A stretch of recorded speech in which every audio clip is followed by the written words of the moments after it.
প্যারা হাজির, আজকের রাত লাইলাতুল বারাআত রাত। আমরা জানি শুধু লাইলাতুল বারাআত এই নামকে শুধুমাত্র লাইলা শবে বরাত নামে পরিচিত আমাদের বিশ্বব্যাপী।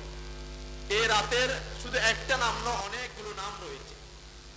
যেমন হাদিসে পাকের মধ্যে এসেছে মিনহা লাইলাতুল বারাআত, তার মধ্যে একটি নাম হলো পাপ মুক্তির রাত, আজকের রাত।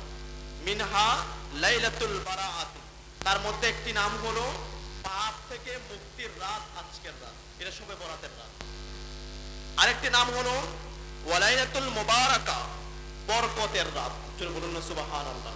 এই রাতে আল্লাহ বরকত দান করবেন বান্দাকে, বরকতের রাত বলেছেন এই রাতকে। এরপরে ওয়াঈদুল মালাইকা, এই রাতের নাম হলো ওয়াঈদুল মালাইকা, তথা মালাইকাদের ফেরেশতাদের ঈদের রাত। জুড়ে বলুন না সুবহানাল্লাহ। দেখুন, ফেরেশতাদেরও একটি ঈদ রয়েছে, আর ফেরেশতাদের ঈদ হলো আজকের দিন।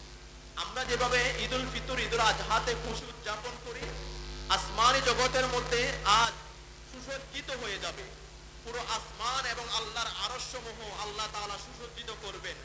আজকে ফেরেশতারা সকলে নিজের আনন্দ ভাগাভাগি করবেন, সেজন্য আজকের রাতের নাম দিয়েছেন ওয়াঈদুল মালাইকা, তথা ফেরেশতাদের ঈদের রাত। জুড়ে বলুন না সুবহানাল্লাহ।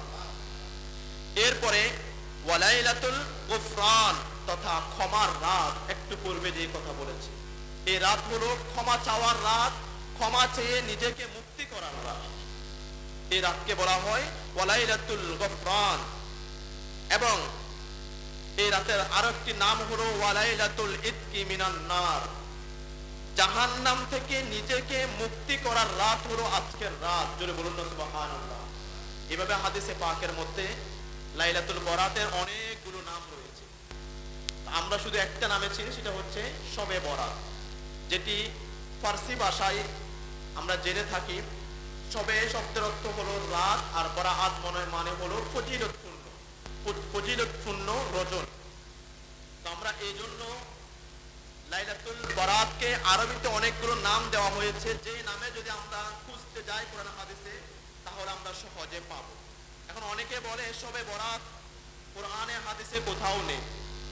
আমিও তাদের সাথে সহমত। কোরআনে হাদিসে কোথাও শবে বরাত নেই।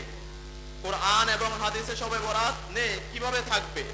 কোরআন এবং হাদিস তো আরবি ভাষা, আর শবে বরাত হলো ফার্সি ভাষা। তাহলে ফার্সি ভাষার একটি শব্দ কোরআন এবং হাদিসে আপনি কিভাবে পাবেন? আমি আপনাকে যদি সহজে বুঝিয়ে দিই, নামাজ কোরআনের কোথাও কি আছে? নেই।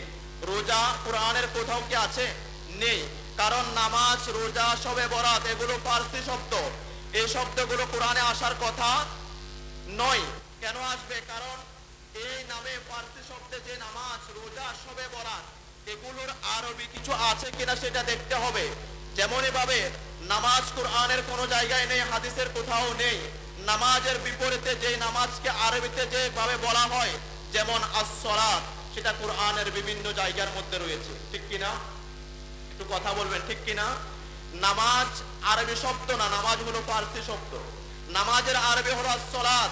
সালাতটি কোরআনের অসংখ্য জায়গার মধ্যে রয়েছে, কিন্তু নামাজ কোরআনের কোথাও নেই। সেম ভাবে রোজাও ফার্সি শব্দ, রোজা শব্দটি কোরআনের কোথাও নেই। কোরআনে রোজাকে ফার্সিতে আরবিতে যেটা বলা হয় তথা সিয়াম। আল্লাহ তাআলা কোরআনের মধ্যে অনেকবার সিয়ামের কথা বলেছেন, কিন্তু রোজার কথা বলেন নাই। সিয়ামের কথা বলা মানে রোজার কথা বলা। রোজা কোরআনের মধ্যে কোথাও পাওয়া যাবে না। ঠিক তেমনি ভাবে লাইলাতুল বরাত, শবে বরাত, শবে শব্দটি হলো ফার্সি শব্দ। ফার্সি শব্দটার আরবি কি হবে সেটা যদি আপনি তালাশ করেন কোরআনে সহজে পেয়ে যাবেন।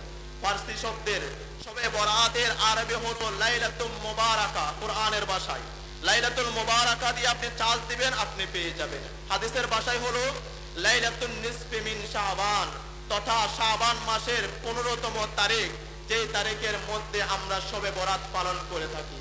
এখন অনেকে বলে শবে বরাত তো হুজুর কোরআনে নেই, শবে বরাত তো হাদিসে নেই, কিভাবে থাকবে? সেটা তো, কোরআন তো ফার্সি ভাষা নয়, কোরআন হলো আরবি ভাষায়।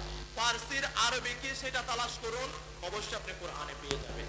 দেখুন, আপনারাই বলুন, যারা বলে শবে বরাত কোরআনে নেই, হাদিসে নেই, এগুলো বেদাত, এগুলো করা যাবে না, তাহলে আদৌ কি তারা কোরআন হাদিস পড়েছে?